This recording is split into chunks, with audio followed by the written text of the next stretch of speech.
everyone. Thank you so much for stopping by to listen to our story from Diaspora, where we share the stories of brave men and women who left their native land to pursue their dreams elsewhere.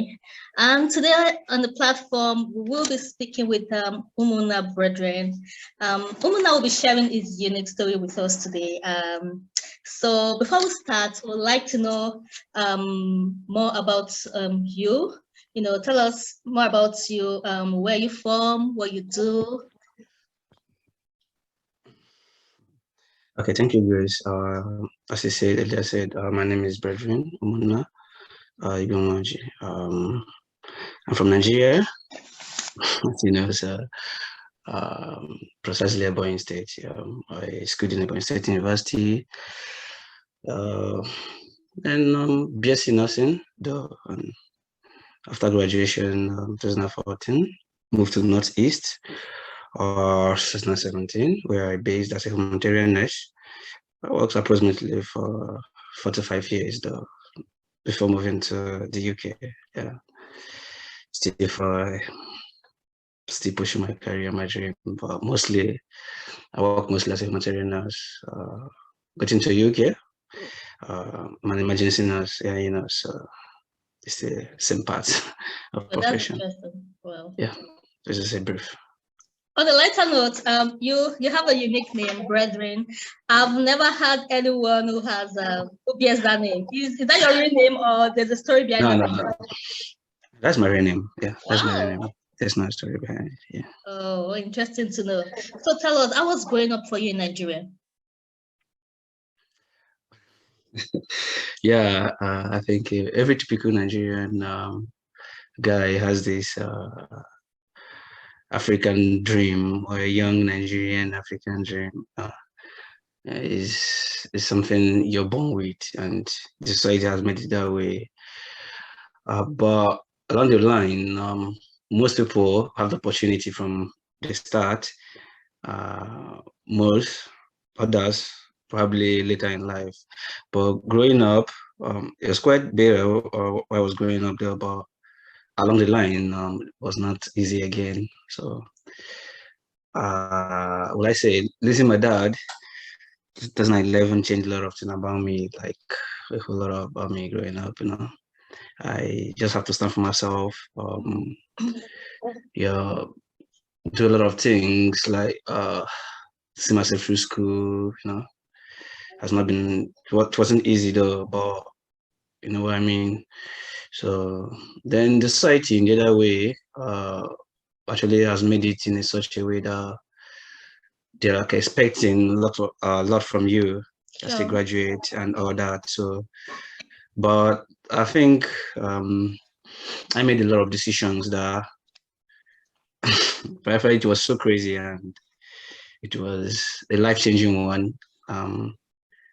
Moving to the Northeast. So despite the insurgency and remaining there for 5 years. So my mom, my family, they were uncomfortable.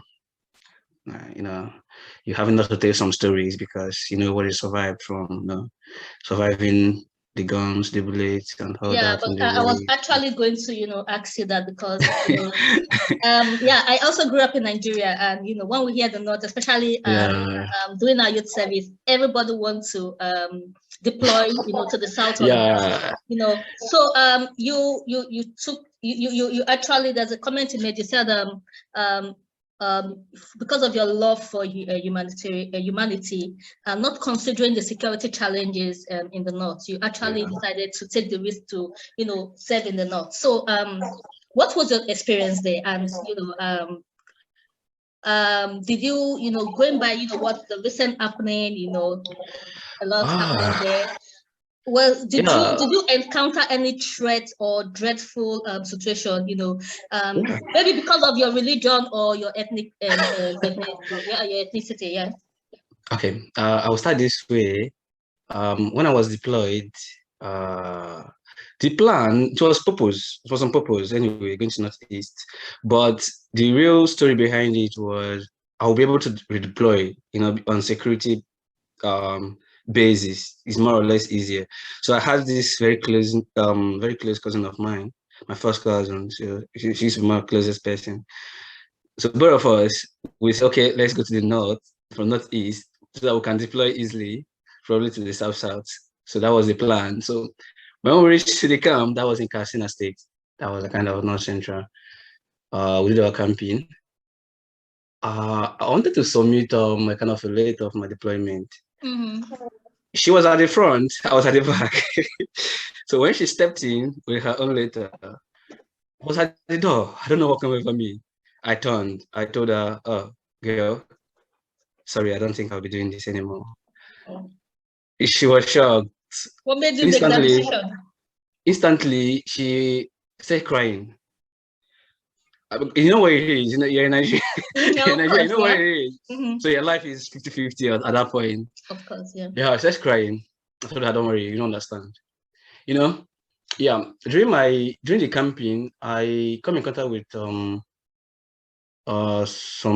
doctors or some nurses that came from Maiduguri. I was like, I shared a lot of experiences, how children are starving of hunger, how the BH ransacking all the villages, suicide bombing, the kids are not all catered for and all that, hunger. It's a lot of pictures, it's a lot of incidences, the blasts, the hunger, everything, malnutrition, acute malnutrition everywhere. The global support are everywhere trying to look for aids to work for them, They were even paying coppers 100K, 100,000 naira just to go to Northeast, and nobody was taking the money. Come on. I was like, okay, come on, this is what I want. Probably when I was in school, I used to say that I would never work in a government hospital. Yeah, this was my decision. And people were thinking I was joking. I was just very stubborn then. Who was joking. But I was like, oh, this is what I want to do, like field work. I want to do a field work, So it actually went that way. I was like, okay, this is actually what I want to do. Okay, not more or less hospital setting, but field work, helping the people, that was for the whole story. So anyway, my cousin sister took it, called my people, my uncles, everybody on me. I can imagine.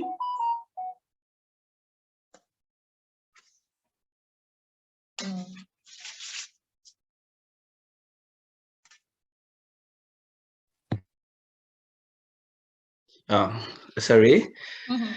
Everybody were kind of on me to come back, never to make a decision. They got to call one of my uncle's wife that used to be a deputy youth coordinator, I think Imo State then, to deploy me without my own consent. So I called her myself. I spoke with her, gave her my reasons. Yeah, she was very understanding. She said, "Oh, come on, you got this. Yeah, I see. Come on, go." So that was how I got myself there, and it's crazy. I got there, I had no one, I never knew anybody, different place, different culture, different religion, different background, different everything, not even the Hausas, because Northeast, they don't speak Hausa, they speak Kanuri. Wow. Yeah, they don't even speak Hausa. So you're speaking Hausa to them, they don't even understand what you're saying. And I've never traveled to another, apart from Abuja, the capital, yeah. So that was a whole lot of things. Then when I came in, I was in the hospital there for 3 months before I joined MSF. When this is Sans Frontiers, that was my first as a volunteer nurse. Then there was this white lady. She just kind of liked me, liked my work, my dedication, my passion. One day she came around. She was our manager then. She asked some questions, The way I answered, I got all the questions. She was stunned. Oh, she was like, please, can you see me in my office? Yeah. Oh, I was like, oh, what have I done? I said, no problem. Yeah.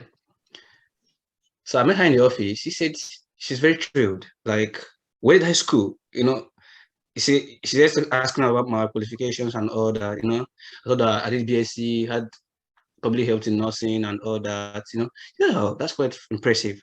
That she want to offer me a contract. Wow. But offering me a contract, it comes with something. It's not in the capital.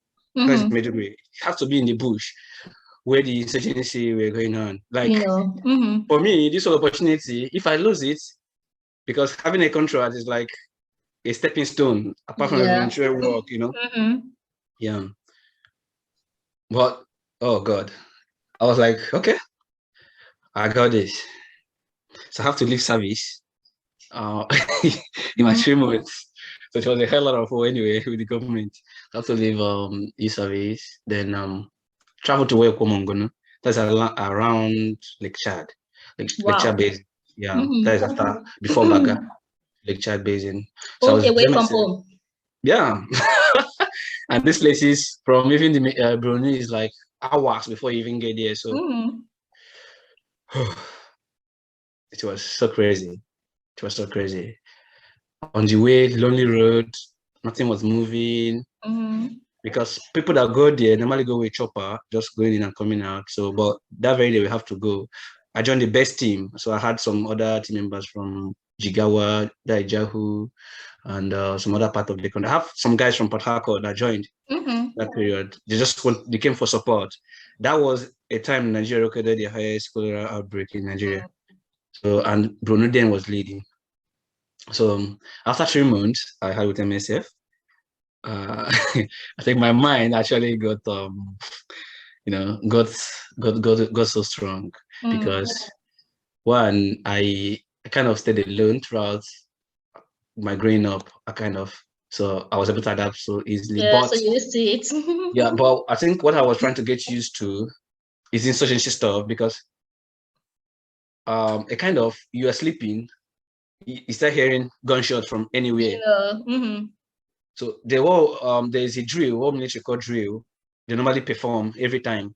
But sometimes you don't know which one is the drill, you don't know which one is a real attack. So whenever there's a drill, there's always a catastrophe. And whenever those guys enter town, it's a bug them all together. So it's like getting used to the sounds, the gun, they clear the bushes, they burn the bushes. Sometimes there will be an attack in the base. So, but one thing with us is we don't align with the government, we don't align with the forces.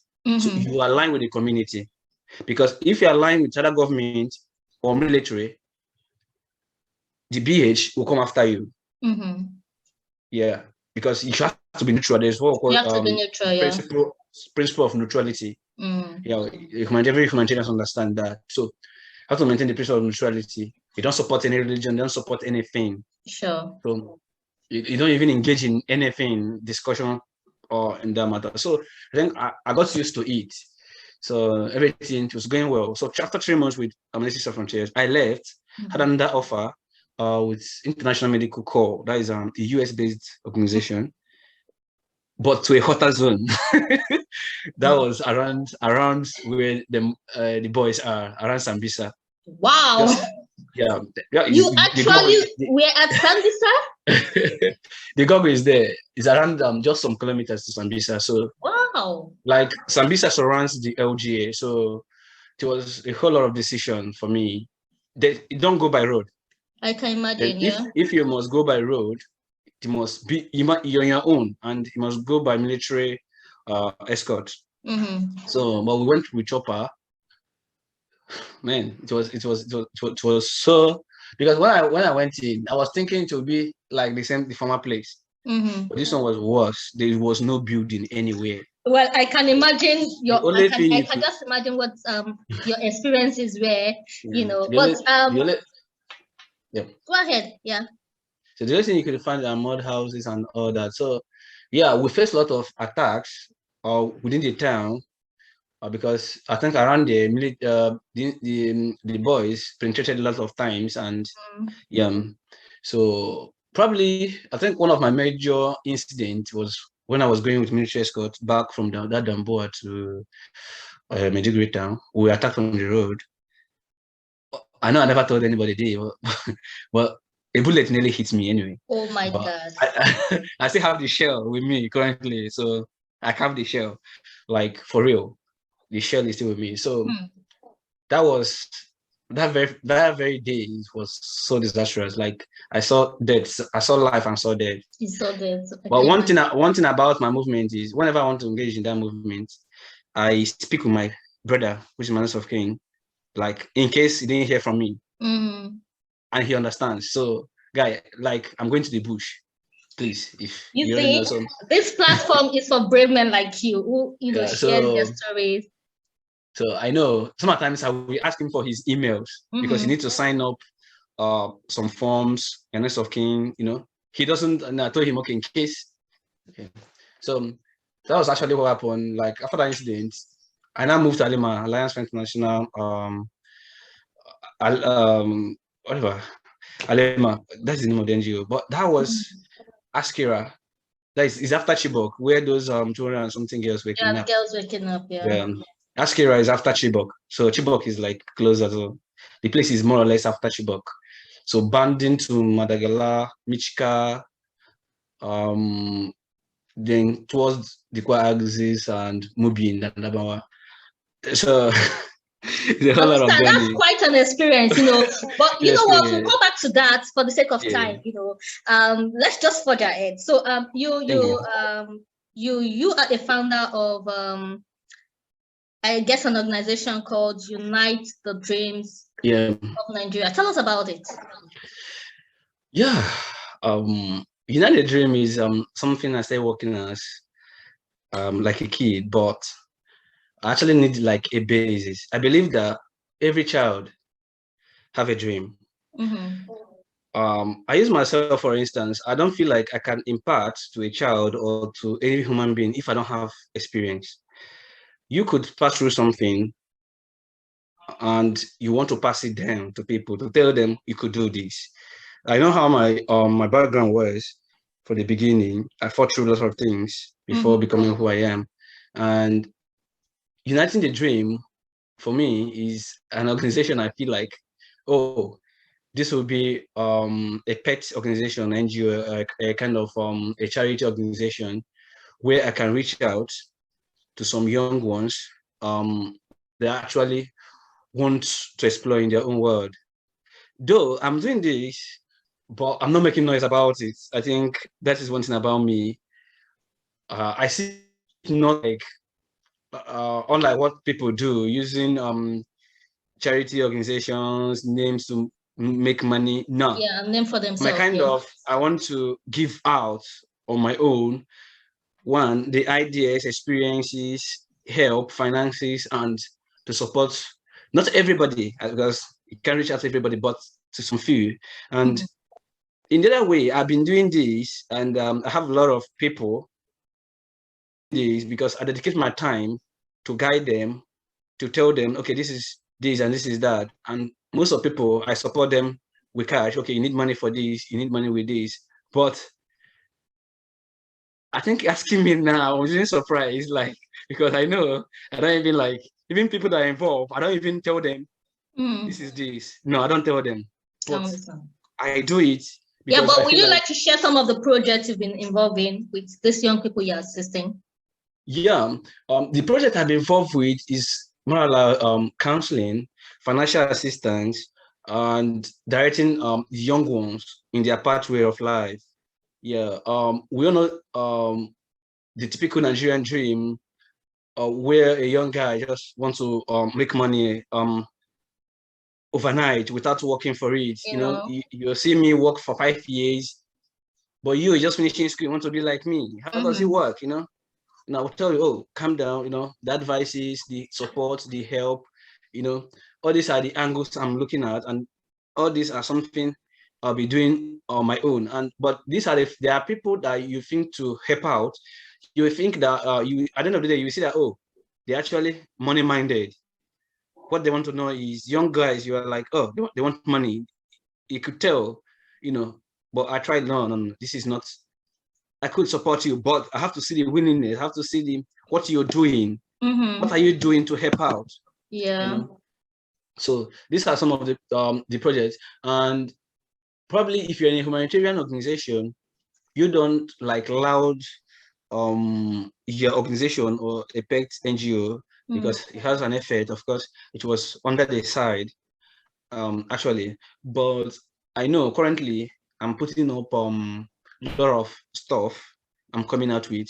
So, and I have like a lot of people that I'm looking at to be able to change their life probably within 5 years.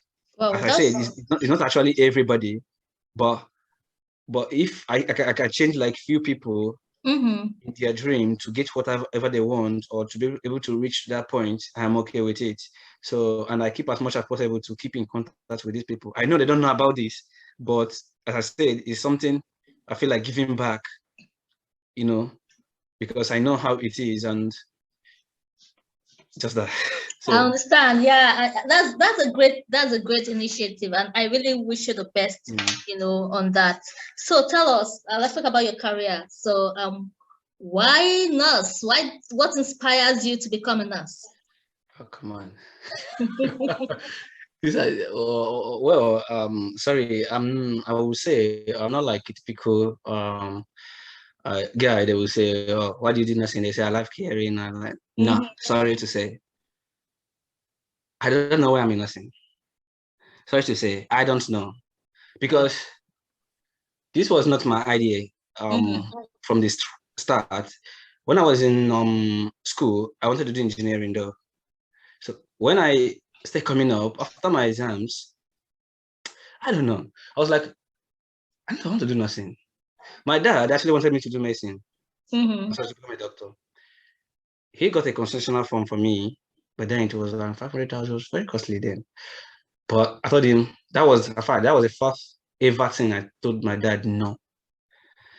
I said I won't fail because I don't want to be a doctor. Well, he asked me, what do I want to do? I don't want to be a nurse. He asked me why. I said, I don't know. But I feel like I want to be a nurse. So I had one teacher then who was telling me, oh, the school you want to go, the research university, they don't have accreditation. They don't go there. You're a man. How can you be a nurse? The stigma was there, but I don't just Nigerian know. I don't mentality. just know. But I feel like this is what I want to do. This is actually what I want to do. So, but along the way, I actually knew why I was there. Because when I got into nursing, the picture was so clear. Like, I was like, wow. Because when I got in, this kind of person, when I was a child, I was in what we call Ebony State Children's Parliament. I don't know, probably the what we call Nigerian Children's Parliament. I don't know, you've not heard about it. It's on the Ministry of Women Affairs. So we did something like that. So we travel a lot and all that. So we had that have that political upbringing, and my family is also a political family. So that kind of a thing. So when I got into school, I got into politics as well. So it was a huge lot of war. So in nursing, I got into politics as well. So I was the national PR of NANSA in the whole Nigeria. So that actually got me traveling to almost full university in Nigeria. So I made a whole lot of friends, like whole lot of friends. So, and nursing internship was gotten during my time, or during our time, when I was a PR of NASA, that Nigerian nurses are doing internship today. It was during our time, and my colleague that fought for it in Abuja. Wow. That was the time we locked Ministry of Health for it. So that was when Patrick Ozu was the president of NANSA, and the guy is from Bayelsa.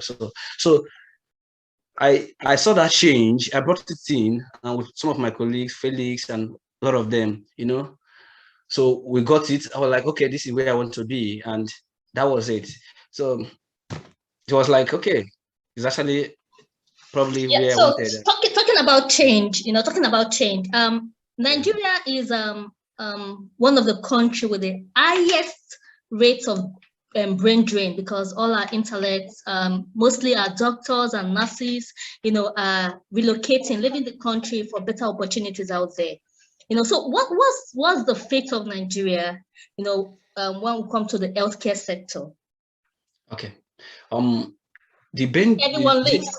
Yeah. The brain drain you just mentioned is something concerning and it's something alarming. Okay, believe me, I as a nurse, when I care for a patient who is needed, and this patient gets well, that is my happiness. I feel good. Can you imagine when that patient meets me outside? Do you know how he feels? Good. That is from the patient's perspective.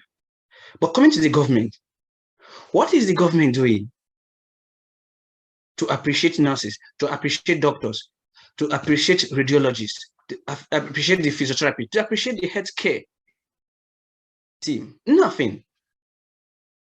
you'll be a nurse in Nigeria, you're earning below 80,000 naira. But that's what is happening.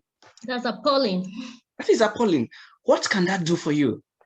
Okay, let's not even talk about the money they are earning. Is there any incentive? Is there anything? It's true that the work is more flexible and all that. Good. It's not that it is more or less so palatable down here, but at least there are a lot of things you would see. Oh, you feel like, oh, this is nice. The stress is there, everything is there, but the government try as much as possible to place healthcare workers in a different scale or better scale, more than, okay, the student as well are even a bit taken care of more than the other healthcare, you know, or more than. Brethen, sorry, let me cut you now. If you have the opportunity, you know, with your exposure and your experiences in the UK, and then you have the opportunity to go back to Nigeria and, you know, change something or change the healthcare system, you know, in the situation to put our doctors and nurses in the situation whereby they will reconsider leaving the country, what would be the change you'll be bringing in? The first question is the system ready? Well, let's forget about the system being ready, but if you have that opportunity, what will you do? If I have the opportunity, good. The first thing is the health sector itself. How the health sector is being run in the country is not benefiting anyone. It's not even benefiting the government, because that's why you see fraud going on into the healthcare. Government will end up releasing money for healthcare, but these are the things some individual will pocket this cash and they will do nothing.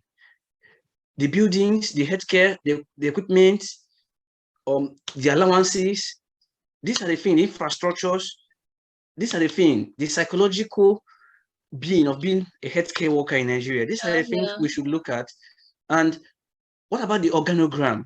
What about the placement for nurses? What about the placement for doctors? Are they rightly placed in the a nice salary scale? The pressure bodies, the NAM, the nursing council, are they doing what they're supposed to do? The quackery, what is the offenses? What are they? What would they be in charge for if anybody is being caught as a quack? Nigeria, this 21st century, talking about quackery everywhere, just like other African countries. Just buy white clothes and call yourself a nurse. A doctor will train you, and that's all. These are things you can't do elsewhere. You can't do it in the Western world. Of course not. They can't do it but it's going on. Then sometimes when they are caught, the story ends. So these are the changes we should be looking at addressing. Then that's Nigerian perspective or that African perspective of not valuing nurses. They'll think, when I say a nurse, they'll think a doctor is paid a nurse. That perspective is a whole lot of brain drain altogether. Because when you come on, you're in Western world, when you come out, a doctor is asking you, oh, please, oh, what should I do? Please, can you put me through this? Can you put me through this? And they're ready to learn. Then are the healthcare team, are they carrying themselves along in Nigeria? No. Yeah. You will see the doctors fighting nurses fighting this. Come on. So we have a long way to go. So we still have a long way to change from the organogram, from the structure, from the government perspective, from the budgeting. How much is budgeted for health? They prefer to budget more on pilgrimage, Mecca, Jerusalem, whatever they are budgeting on, tourism, health. So Brethen, let me ask you this. Everybody has their story why they decide to leave their native land to pursue their dreams elsewhere. So what is your story? Why did you decide to, Ben, I'm leaving Nigeria and, going to the UK, to pursue my career there? So what's your story? Why did you leave? Well, my little story is, one, I wanted to stay a bit longer in humanitarian world, which I had passion for along the line. But at the time, I felt like, no, the time is ticking and the system is not changing. Believe me, if I'm settling down, I can't probably be in the Northeast with my family. And per se, your kids might not have the same opportunity you had. Of course not. So you need to give them a better life. You need to, this is Nigeria. You wake up, the survivors of today are the victims of tomorrow. Are the victims of tomorrow. Tomorrow, yeah. They're surviving today. You're laughing doesn't mean you're going to live tomorrow. So that is what is happening. So this is where you live your life on uncertainty. If you die, nothing happens. You know, this is not a place someone want to be. And for me, I felt like, no, this is a whole lot of time. I'm a kind of person that totally don't believe that money is everything. Money is good. Money is good for life. Money can change the world. But the truth is, those that have the money or the richest people in the world are not the happiest people anyway. Of course but not. we still need the money. The rich also Because cry. it comes with its own whatever. So, but the fact is, we still need finances to still change things.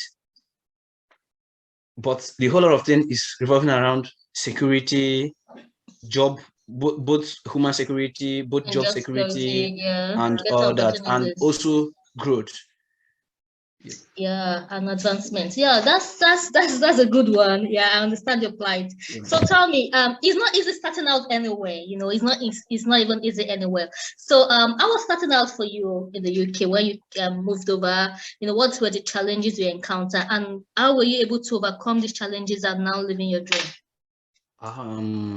When I came in, or before I came in, I had a lot of my friends already here. So I actually know a bit about the system.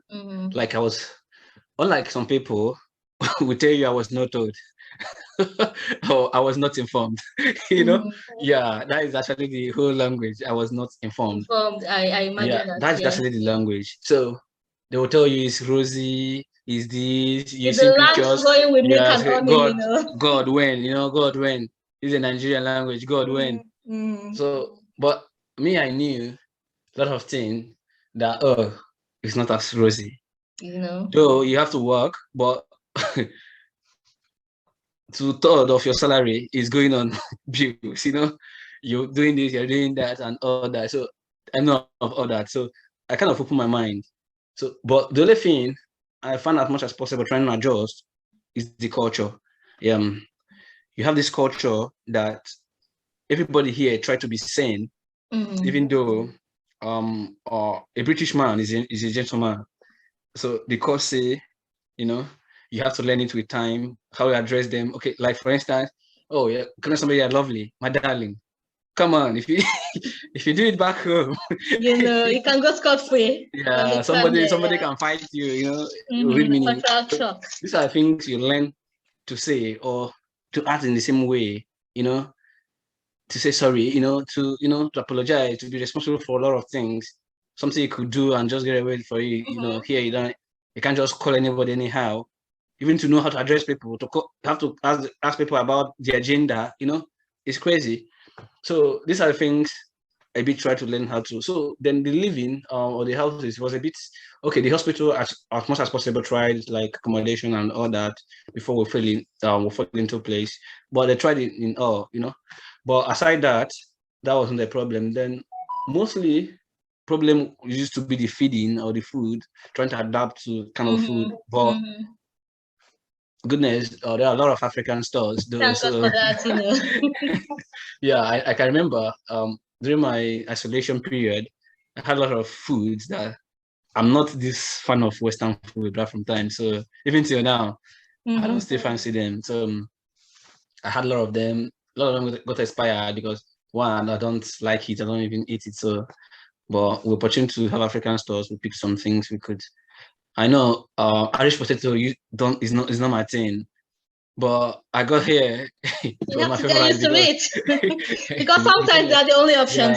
Chips and all this become my favorite. So because these are things I'm used to, so rice and all this. So, but it was not so bad. Then clinically, it was another war because you still have to get used to their system of working.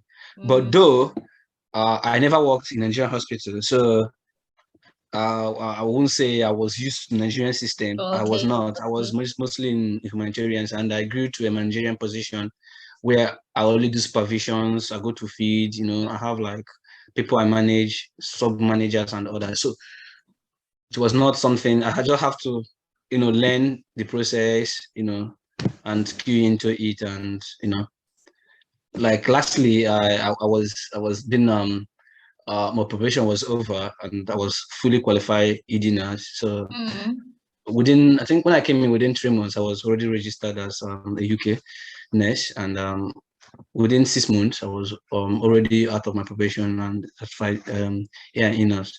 So it was a bit smooth and supportive, though this instinct on blacks, on whites, and all this. So we got to fight it, but you still have to keep your game straight. Of But course. the managers, they are lovely. The ones I had, they are lovely. My supervisors, they are lovely. These are people that would go beyond just to see you smile and to make you comfortable with work. So that's it.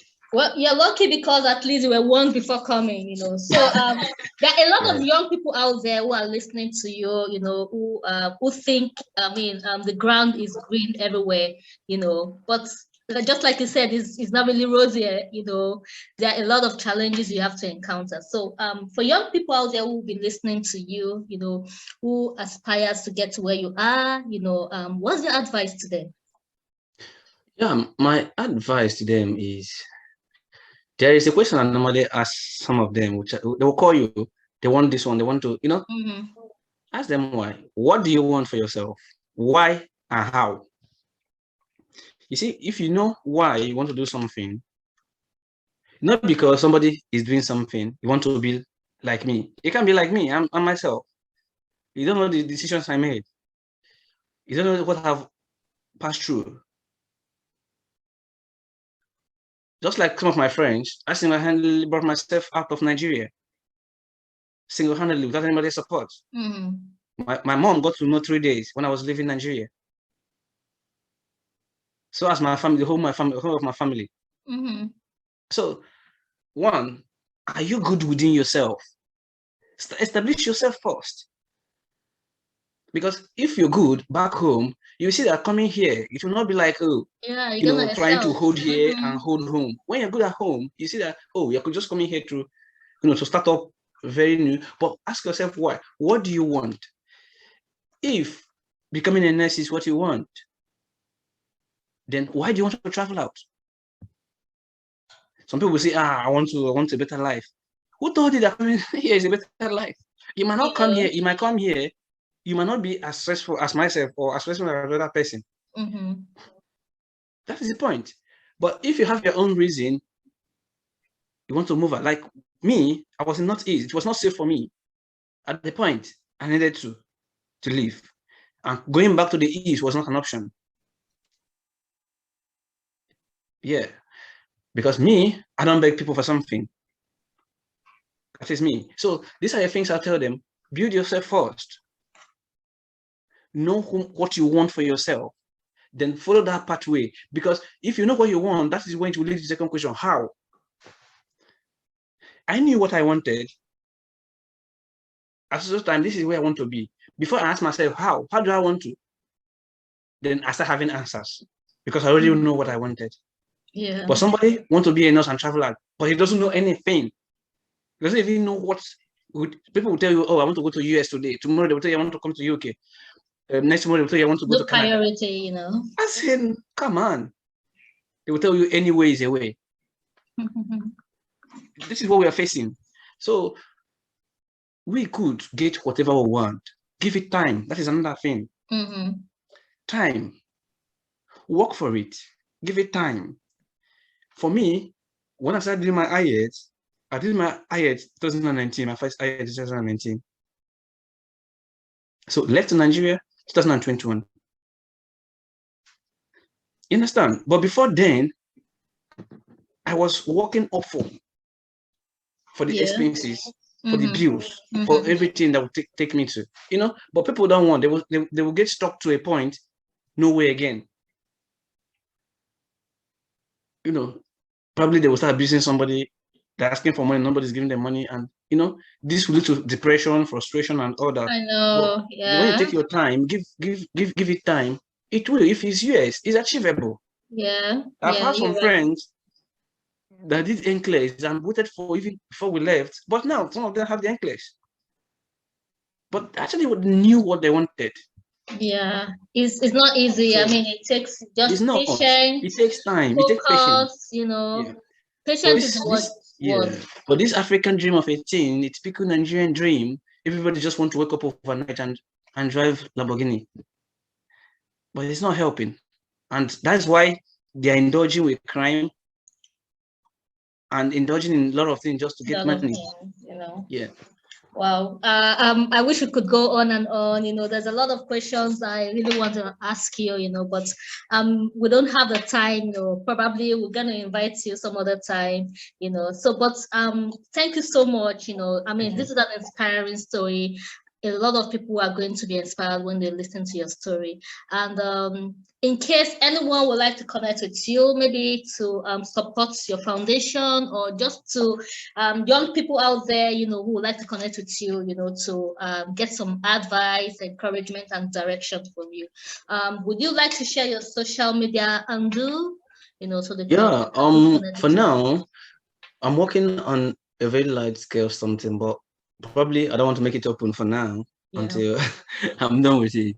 But for now, of course, it's only on Facebook. Okay. I'm normally active, and before I normally do my writings. And so, what is your Facebook ID? Handle, rather. There's Comrade Watch Brethren. Okay. And then Comrade and Watch Brethren. So normally, I drop some what is societal happenings. I write some of them, but there was a time I was fully engaged and reached out to many. So I had a lot of followers over there. So, but I don't want to disclose. As I said before, I have lots in stock I want to roll out for. So, but it will come in a bit. Okay. And in no distant time. Okay. Yeah. Thank you so very much for honoring our invitation and sharing your story out there. Like I said, I know a lot of people will be inspired by your story. And thank you all for your support, for stopping by to listen to our story and to sharing our story from Diaspora with your friends and your families. I hope I hope this story will really inspire you, because I'm really inspired by his experiences, especially in the North, So please don't forget to like our page and share our story with others. Until we see you again next time, don't stop dreaming, because one day you surely see yourself in your dreamland and be living that dream. Bye for now, and God bless you. Bye.